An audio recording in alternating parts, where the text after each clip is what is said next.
Alright guys, I'm going to show you real quick how to assemble the reverse check system on a Subaru STi 6-speed transmission.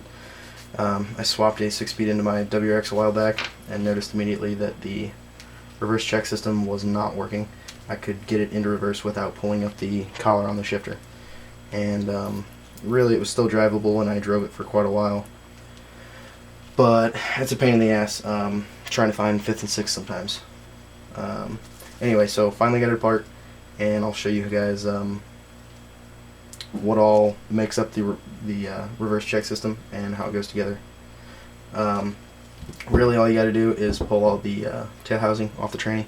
You can do that with the tranny in the car, so that definitely helps in the time saving department.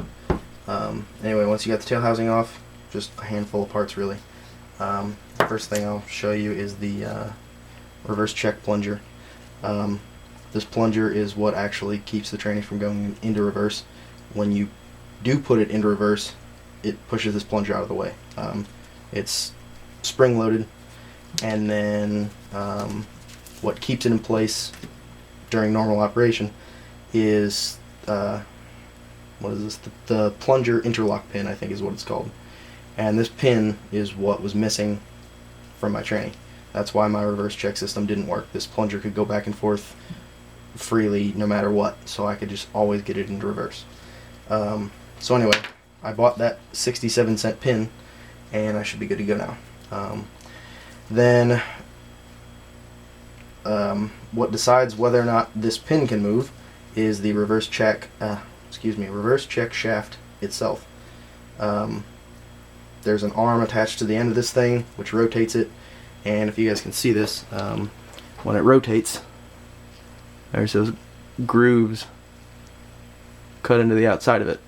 So when it rotates, that pin is allowed to slide backwards into the groove, letting this plunger move back and forth freely, and thus you get it into reverse. So I'll just go ahead and show you guys how to get it together. The first thing you want to do is grab the there's a spring that goes on the reverse check shaft, and if you guys can see, it's got two little ears on it, and then the check shaft itself has a little hole. So the ear goes in the hole, the ear on the other end goes in a hole that's in the tail section of the tranny. I don't know if you guys can see that in there. It's in the very bottom of that hole on the left side. So go ahead and get that in there. And this can be a pain in the butt because it's hard to get the spring lined up right while guiding it straight in there, because the bearing has such a tight tolerance. There we go. Bearing has such a tight tolerance that you got to really put it in there straight or it'll bind up. So now that that's in, what I like to do next is there's an oil seal on the outside to keep it from leaking. Whoops. Just go ahead and seat that guy. Push it in there. Make sure it's all coated in oil when you do this. I mean, not like coated, but make sure it's lubricated before you assemble it, and that'll make getting that seal in there easy. So then once that's in there, it'll kind of hold things in place while we put this washer on the end of it, and follow it up with this snap ring. Bear with me guys, this might take a minute. I freaking hate these things.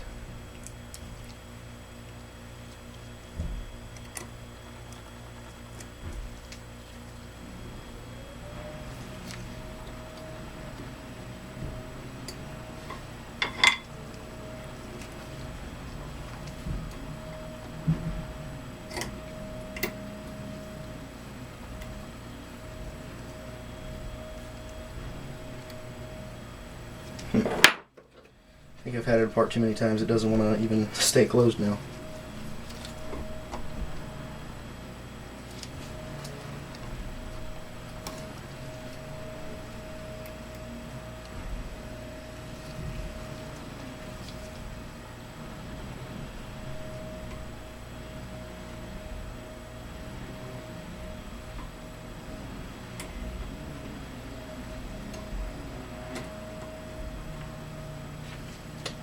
Yeah, that's not cool.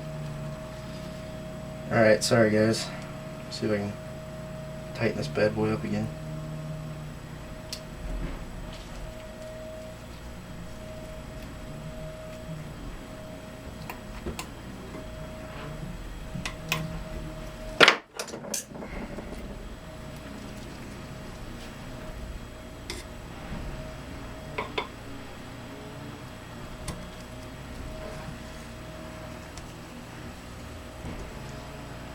Okay. Much better. So that's together, and you should be able to feel when you rotate the shaft a little spring tension. That's a good thing.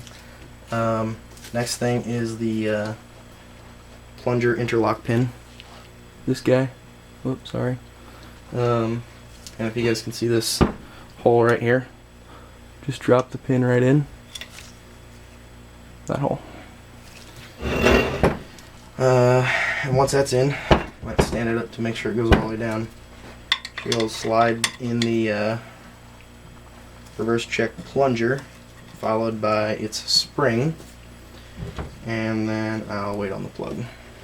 What we got to do now is, you can see, I mean, the plunger should stick out the end right here. You should see a little nub, but you don't.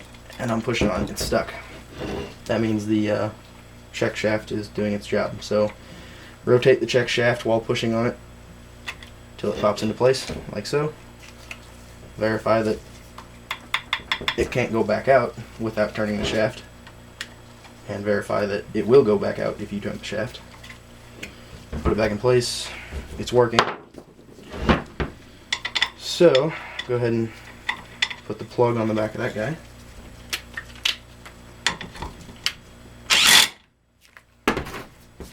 And then the final step really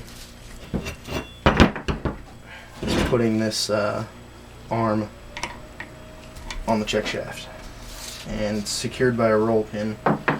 And so far, I've done this several times now, and so far this has been the biggest pain in the butt of the whole project. There's just one hole that goes straight through it, which the roll pin goes through. And if I remember correctly, you want this slot. I don't know if you guys can see that. This there's a little groove or slot on it for a screwdriver. You want that slot to be towards the bottom, not exactly, you know, parallel to the ground, but it'll be towards the bottom with the holes lined up so the roll pin can go in. What I like to do, I think. I know this is a new idea, so I'm hoping it'll work. And also, this will be towards the ground. So basically, put it together so that the slot faces the arm. Find where the holes line up. Stick something through there to keep them locked to each other.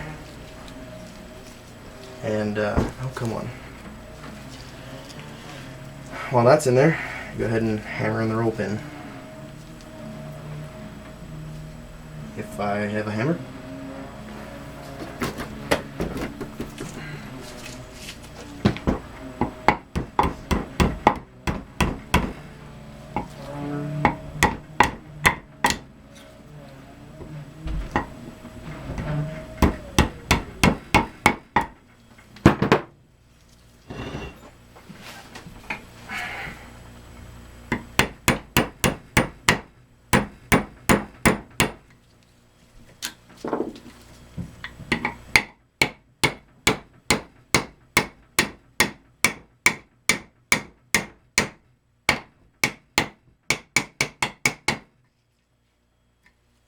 Alright, we're good.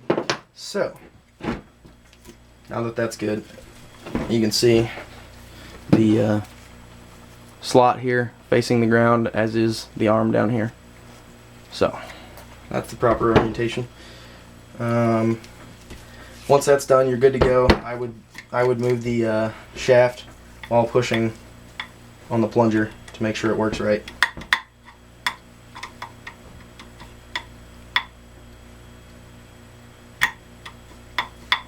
Looks like everything's fine here. And this, if you notice, there's a little alignment hole on the housing itself. If you line that up, it should be locked so that it can't go into reverse. And that's basically for cable adjustment purposes. You can lock it in place, adjust the cable so it's tight, and then that way when you pull on it, it moves the lever just enough to let you get into reverse. So yeah, that's that. I'm gonna go put it back on the car. Hope you guys enjoyed the vid. See you later.